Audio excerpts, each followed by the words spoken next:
हाँ सही बात है।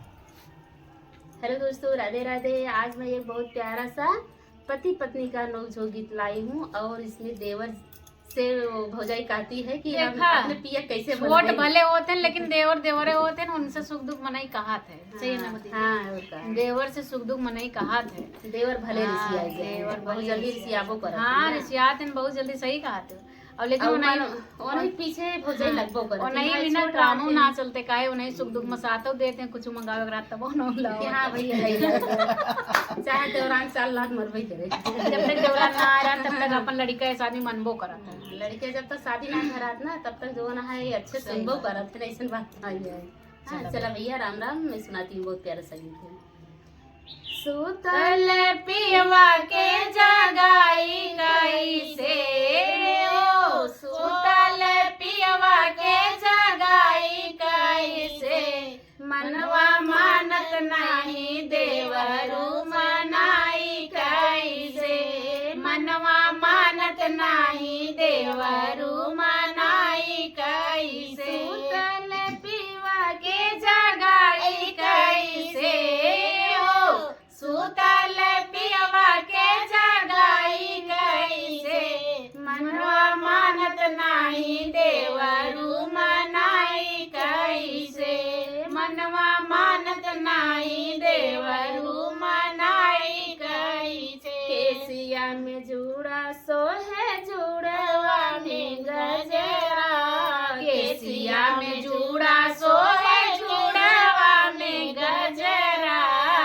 केसिया में जुड़ा सो है जुड़वा में गजरा, आँखिया में गजरा लगाई कैसे ओ, आँखिया में गजरा लगाई कैसे, मनवा मानत नाही देवरू मनाई कैसे, मनवा मानत नाही देवरू मनाई कैसे, सुतल पियवा के जगाई कैसे ओ, सुतल पियवा के जगाई कैसे, मनवा मानत नाही देवरू मनाई कैसे, मनवा मानत नाही देवरू मनाई कैसे, कानवा में बाली सो है ओठवा पे लाली, कानवा में बाली सोए ओठवा में लाली, कानवा में बाली सोए ओठवा में लाली, हाथवा में चूड़िया खनकाई कैसे हो, हाथवा में चूड़िया कनकाई कैसे, मनवा मानत नाही देवरू मनाई कैसे, मनवा मानत नाही देवरू मनाई कैसे, सुतल पीवा के जगाई कैसे हो, सुतल पियवा के जगाई कैसे, मनवा मानत नाही देवरू मनाई कैसे, मनवा मानत नाही देवरू मनाई कैसे, आंगवा में साड़ी सो है मुखवा पे घुंघूटा, आंगवा में साड़ी सोहे मुखवा पे घुंघटा, लाली चुनरिया ओढ़ाई कैसे हो, लाली चुनरिया ओढ़ाई कैसे, मनवा मानत नाही देवरू मनाई कैसे, मनवा मानत नाही देवरू मनाई कैसे, सुतल पियवा के जगाई कैसे हो, सुतल पियवा के जगाई कैसे, मनवा मानत नाही देवरू मनाई कैसे, मनवा मानत नाही देवरू मनाई कैसे। राधे राधे दोस्तों, धन्यवाद। गीत कैसे लगा कमेंट में जरूर बताना। मिलते हैं नेक्स्ट वीडियो में। काला भंवरा गजब में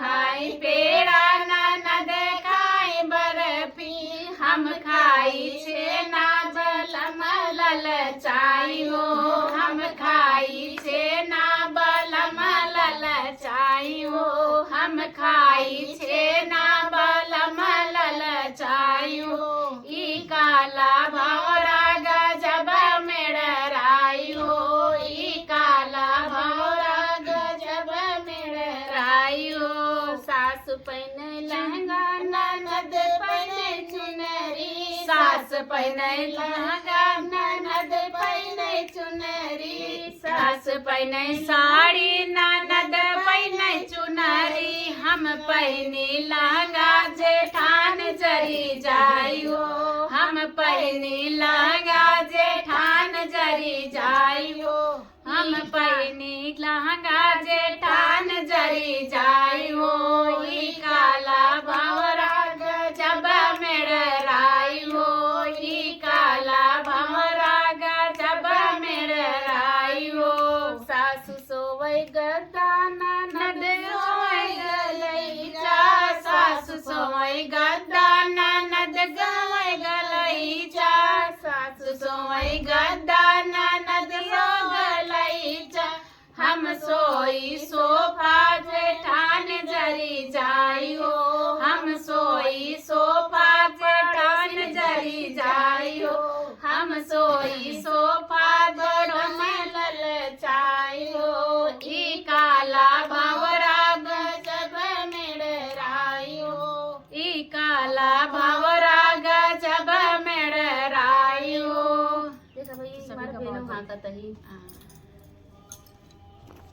सुनाते हैं और भैया हम मेरे रुए आदमी वाला सुनाई थे मजेदार हाँ मजेदार मार चुटकुल्ला गीत रहा था और पूरा सुनबा तबे मजा उबे करे नहीं तो ना आए तो आइए नहीं दिनवा में कंगना गढ़ाए रतिया में चोर लईगा कंगना दिनवा में गढ़ाए रतिया चोर लईगा ना कंगना दिनवा में गढ़ाए रतिया चोर लईगा ना कंगना दिनवा में गढ़ाए रतिया चोर लईगा ना चोर लईगा ना रतिया चोर लईगा ना कंगना दिलवा में गढ़ाए रतिया चोर लईगा ना सासू जी से पूछली ससुर जी से पूछली सासू जी से पूछली ससुर जी से पूछली मोरे बलमुआ बैरीना मोरे बलमुआ बैरीना कंगना जुआ महारे मोरे बलमुआ बैरीना कंगना जुआ में हारे मोरे बलमुआ बैरीना कंगना दिनवा में गढ़ायो रतिया चोर लईगा ना कंगना दिनवा में गढ़ायो रतिया चोर लईगा ना जेठ जी से पूछली जेठान जी से पूछली जेठ जी से पूछली जेठान जी से पूछली मोरे बलमुआ बैरीना मोरे बलमुआ बैरीना कंगना जुआ में हारे मोर बलमुआ बैरीना कंगना जुआ में हारे मोर बलमुआ बैरीना कंगना दिनवा में गढ़ायो रतिया चोर लईगा ना कंगना दिनवा में गढ़ायो रतिया चोर लईगा ना